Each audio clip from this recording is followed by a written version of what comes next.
The biggest thing that made Bobcatopoly the best fundraiser was the fact that there was a market for it, but there was no product for it. Everyone around here, they love San Marcos. They're very familiar with out on the square, all the different businesses, and a lot of the people are very well aware of the small businesses around here. But we always saw Longhornopoly, Aggieopoly, various colleges and universities had their own version of Monopoly, but Texas State was kind of overlooked on that.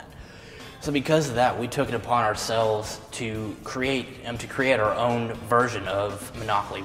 We referred to it as Bobcatopoly. And what made it so successful is we involved the community. We went out to different local businesses and offered them, for a certain amount of money, they would get a spot on the board. Gave them an avenue for advertisement, and also showed that it also kind of showcased some of the small businesses in the community. Once we got the game together, though, it almost sold itself. We had everyone here is a college student. A lot of them would like to get it, send it back home. We had alumni buying them for just because they love Texas State and they wanted to support it. We had other students, teachers, faculty, even guest speakers that we'd have come in would get a Bobcatopoly. And what this did is it not only helped get our name out there, but it also get our name out there and generate money. It also allowed us a little bit more of community involvement, and because as with any college, you always have a new crop of students every year, it gave us a nearly unlimited market that would replenish itself every semester. And it was because of this that we have raised over $30,000 through sales of our Bobcatopoly since its creation. With a long-sustaining business such as Bobcatopoly's, we were looking for a position that would be able to fill a long-term sales position.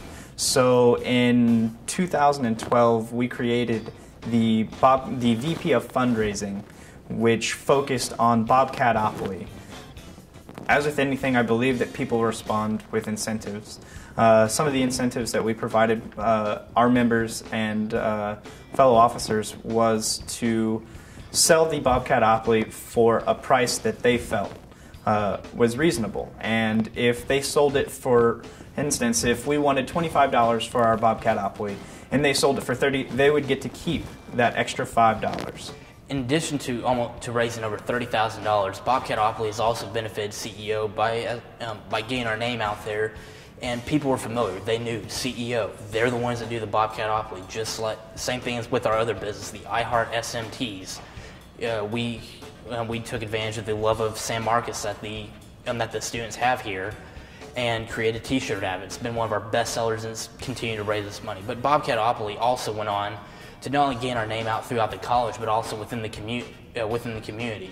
We have recently started talking with one of our favorite speakers, who's also a local apartment finder, and we've actually negotiated with him where he will actually start purchasing a few of them and giving them out to different people who sign leases in San Marcos, which is going further to not only help us get our name out there, but also helping the small business just give a little bit more incentive and something different for their customers.